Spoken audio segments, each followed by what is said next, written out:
సరే ఈ మధ్యన మీరు కొన్ని ప్రాంతాలు వెళ్ళారు కదా, అసలు గ్రౌండ్ రిపోర్ట్ ఏ రకంగా ఉందండి? పాలన మీద ఉన్నాయండి, లేకపోతే జగన్మోహన్ రెడ్డి గారి వైఖరి మీద ఉన్నాయండి? నేను చాలా చోట్లకి వెళ్ళా వాస్తవానికి. దాదాపు శ్రీకాకుళం దగ్గర నుంచి చిత్తూరు వరకు వెళ్ళాను. అనేక దశలు, అనేక లెవెల్స్లో వాళ్ళని కూడా కలిశాను. ఖచ్చితంగా మిశ్రమంగా ఉంది రాజకీయ పరిస్థితి. మిశ్రమంగా ఉందని అధినేతలే గుర్తిస్తున్నారు. వాళ్ళ పార్టీల సమావేశాల్లో వాళ్ళు చెప్తున్నారు. మన లైవ్ ప్రత్యక్ష ప్రసారాల్లో కూడా వస్తున్నాయి. ఒక విధమైన కొంత అసంతృప్తి, జరగాల్సినవి జరగలేదు అని నిన్న కూడా మీకు చెప్పాను నేను. అసలు ముఖ్యమంత్రి ఉప ముఖ్యమంత్రి అసంతృప్తి కలెక్టర్ల సమావేశంలో, కార్యకర్తల సమావేశంలో, శాసనసభ్యుల సమావేశంలో వెలిబుచ్చుతుంటే ఇంకా ప్రజల్లో అసంతృప్తి ఉండదని మనం ఎలా భావిస్తాం?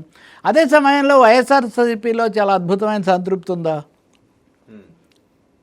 వాళ్ళల్లో కూడా అద్భుతమైన సంతృప్తి ఏం లేదు. ఇంకా మనం చేస్తున్న పద్ధతి సరైనదైనా, ఇంకా గత నుంచి ఏమైనా నేర్చుకున్నామా లేదా? 154 నుంచి 11కు పడిపోయిన తర్వాత చాలా తీవ్రంగా దిద్దుకోవాల్సిన అంశాలు మనం ఏమైనా దిద్దుకున్నామా? ఇలాంటి సందిగ్ధ ఒక ప్రశ్నలు వాళ్ళ దగ్గర కూడా ఉన్నాయి. మరీ ముఖ్యంగా నాయకుల ఎంపిక. గతసారి ఎన్నికలకు ముందు జగన్మోహన్ రెడ్డి అప్పుడు ముఖ్యమంత్రిగా ఆయన చాలా అసలు తలకిందులకు పారాడిమ్ షిఫ్ట్ అన్నట్టుగా అక్కడ ఆయన తెచ్చి ఇక్కడైనా లోక్సభ అయినా శాసనసభ ఏవేవో మార్చారు. అవన్నీ ఘోరంగా ఎన్నికల్లో చాలా వరకు దెబ్బతిన్నాయి. ఓటింగ్ 40% వచ్చిందని చెప్పొచ్చు, కానీ వ్యక్తులుగా వాళ్ళు దెబ్బతిన్నారు. ఇప్పుడు ఏమైంది? కొత్తగా వేసిన వాడేమో ఓడిపోయాడు కాబట్టి వాడు ఎక్కువ రావట్లా. పాతగా ఉన్నవాడేమో తనకు పూర్తి గ్రీన్ సిగ్నల్ రాలేదు కాబట్టి వాడు బాధ్యత తీసుకోవట్లా. సో రెండు పార్టీల్లో కూడా చెప్పాలంటే ఇటు ముఖ్యంగా తెలుగుదేశం వైసీపీల్లో సీనియర్ నాయకులు కాస్త మోతుబర్లు స్థానబలం ఉన్న వాళ్ళు ఎంతవరకు మనం అడుగు వేయాలి? ఈ మారిన పరిస్థితుల్లో మనకు ఏ మేరకు ఆమోదం వస్తుంది అని ఆచితూచి స్పందిద్దాము. జనరేషన్ చేంజ్ కూడా ఉంది తెలుగుదేశంలో. చంద్రబాబు నాయుడు ఎటు తిరిగి ఆయన పెద్ద ఆయన అయ్యారు కదా, లోకేషే కదా, ఇంకా ఢిల్లీతో హాట్ లైన్ నడుపుతుంది కూడా లోకేషే కదా. కాబట్టి ఈ యంగ్ బ్రిగేడ్, యంగ్ టీమ్ ఏదైనానండి, వీళ్ళు ఎలా నిర్ణయాలు తీసుకుంటారు వీటి మీద కొంచెం ఆచితూచి మనం వెళ్దాము. కడప కూడా వెళ్ళాను నేను, ఆ మాటకు వస్తే. మై రీసెంట్ కడప గురించి కూడా మనం మీడియాలో మాట్లాడేవాళ్ళం, లేకపోతే మనకు వచ్చేవి ఇవన్నీ ఒకటే షేడ్స్లో ఉంటాయి. కానీ క్షేత్రస్థాయిలోకి వెళ్తే అంత ఏకపక్షంగా ఇంకా తిరిగేలేదు, ఊపే అంతమంది అనే పరిస్థితిలో లేదు. జనసేనలో కూడా వాళ్ళ వ్యూహానికి సంబంధించి, వాళ్ళ తదుపరి అడుగులకు సంబంధించి వాళ్ళిద్దరి ఘర్షణలు ఏదైనా మన పునాది కాపాడుకొని మనం ఎలా విస్తరించాలి, ఈయన ఆ మైండ్ సెట్లో ఉన్నారండి. ఖచ్చితంగా వాళ్ళలో చాలా సందేహాలు ఉన్నాయి కార్యకర్తల్లో. అది కూడా కాకుండా మీరు అన్నట్టుగా ఈ అంబటి రాంబాబు ఎపిసోడు అది అయిన తర్వాత కొంత కదలిక, అక్కడి నుంచి వంగవీటి ఆశ, ఇక్కడి నుంచి వంగవీటి రాధ, వాళ్ళు అప్పుడప్పుడు మాట్లాడుతున్న తీరు, ఎవరు ఇందులో వీళ్ళందరూ తెలుగుదేశంలోకి అయితే పోరు కదా. వీళ్ళు ఖచ్చితంగా నాన్ తెలుగుదేశం పార్టీలో చేరే అవకాశం ఎక్కువ.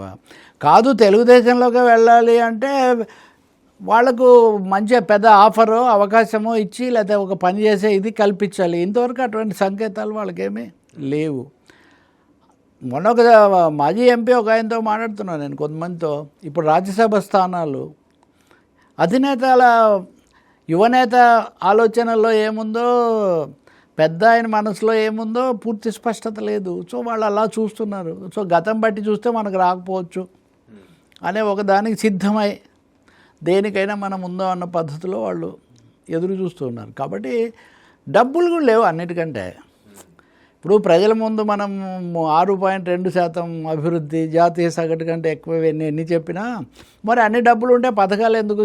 సూపర్ 6లో సూపర్ 3నే అమలయ్యాయి, సూపర్ 4 అమలయ్యాయి, ఇంకా మిగిలి ఉన్నాయి. ఇట్లాంటి ప్రశ్నలు ఉన్నాయి కదా.